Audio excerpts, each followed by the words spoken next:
किसानों की याद करते हैं और भारत देश झारखंड प्रदेश किसानों का देश है। तो निसंदेह मैंने कल सर्वदलीय बैठक में सुझाया भी था कि अगर समय मिले तो माननीय अध्यक्ष महोदय अपने विशेषाधिकार का प्रयोग करते हुए 2 घंटा कम से कम एड ऑन कीजिए समय में और कृषि पे चर्चा कीजिए, किसानों की स्थिति पे चर्चा की जाए। इस बार अतिवृष्टि जी, अगर आप धान की दृष्टि से देखें तो धान इस बार ठीक ठाक होगा।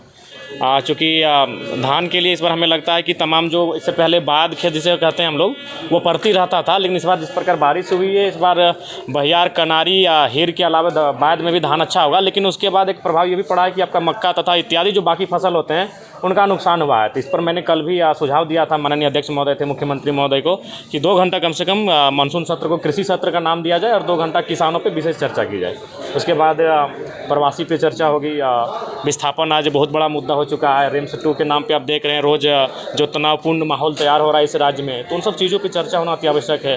धनबाद में आप देख सकते हैं कि कोयला खनन में किस प्रकार से अवैध ओबी डंप का मामला प्रकाश में आता है, अवैध खनन का मामला प्रकाश में आता है। तो इन चीज़ें पर बहस बहुत आवश्यक है और मैं अपने हिसाब से अपना जो मुझे समय अलॉटमेंट किया जाएगा उसके हिसाब से मैं इन विषय पर चर्चा करूँगा। रिम्स 2 को लेकर क्या रिम्स 2 बनना चाहिए? देखिए रिम्स 2 निसंदेह बनना चाहिए, लेकिन ज़मीन जो विवादित हो रही है उस ज़मीन पर चर्चा होनी चाहिए। क्योंकि भूमि अधिग्रहण अधिनियम 2013 स्पष्ट कहती है कि आप जिस ज़मीन का किसी भी योजना परियोजना के लिए अधिग्रहण करते हैं उसमें 70 से 80% रैयतों की रजामंदी होनी आवश्यक है।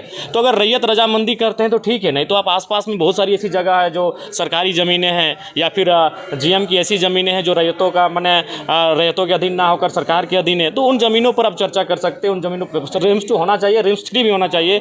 आज सबसे ज़्यादा अगर बुरा स्थिति राज्य में किसी चीज़ का है तो स्वास्थ्य का है। चूँकि हम लोग माननीय विधायक है तो हम लोग प्रतिदिन इन चीज़ों से गुजरते हैं। लोग हमारे पास आते हैं, विधायक जी मदद करिए, विधायक जी डॉक्टर को फ़ोन कर दीजिए, विधायक जी कुछ फी माफ़ करवा दीजिए। ये प्रत्येक दिन कम से कम औसतन 5 से 10 समस्याएं आती हैं स्वास्थ्य संबंधी। तो निसंदेह रिम्स 2 रिम्स 3 तक होना चाहिए, लेकिन विवाद नहीं होना चाहिए। जनाब जी, झुकाव किधर रहेगा सदन के भीतर आपका? देखिए नहीं, हम तो जनता की आवाज़ बनकर आए हैं। जो जनता इन 3 महीनों में मैंने जिन चीज़ों को देखा सामने घटित हुई, जिन चीज़ों पे बात करनी चाहिए, मैं उन चीज़ों से सीधा बात रखूँगा। सबसे ज़्यादा दुखी किस बात को लेकर हुए? विस्थापन। क्योंकि विस्थापन एक ऐसा चीज़ है कि ज़मीन हमारी है, ना उसका मुआवजा मिला है, ना अधिग्रहण किया गया है, ना नियोजन मिला है और जबरन उस पर कार्य किया जा रहा है, जबरन उस पर खनन किया जा रहा है, जबरन उस पर ओबी डंप किया जा रहा है। बागमारा में जिस तरीके से चाल धंसने से हादसा हुआ, आए दिन ऐसे हादसे। देखिए बागमारा में ये बागमारा, झरिया, धनबाद या फिर कोयलांचल की जो सीमा है उसमें ये नया नहीं है। इसका कारण है कि अवैध माइनिंग।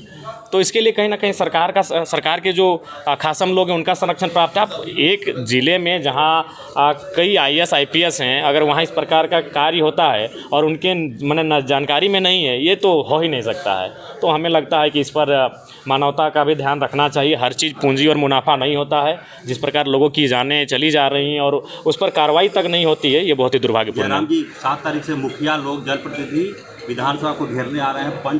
पंचायत को पैसा ही नहीं दिया 1.5 साल। नहीं, ये तो सच्चाई है। जैसे को वार्ड सदस्य का जो पोस्ट है वो तो मैंने निरर्थक है, नाम का ना काम का कुछ मतलब नहीं। वार्ड सदस्य का, पंचायत समिति का भी वही हाल है। मुखिया को तो तनी मनी योजना परियोजना मिल जाता है, लेकिन पंचायत समिति की स्थिति बदतर है, जिला परिषद की स्थिति बदतर है और वार्ड सदस्य तो बेकार, इसका तो बेकार ही चुनाव कर रहे हैं। तो सच्चाई है ये, कोई जो हम लोग भी वहीं से आते हैं। तो निसंदेह उनकी जो मांगे हैं, उनका जो अधिकार क्षेत्र में आता है वो सरकार को देना चाहिए।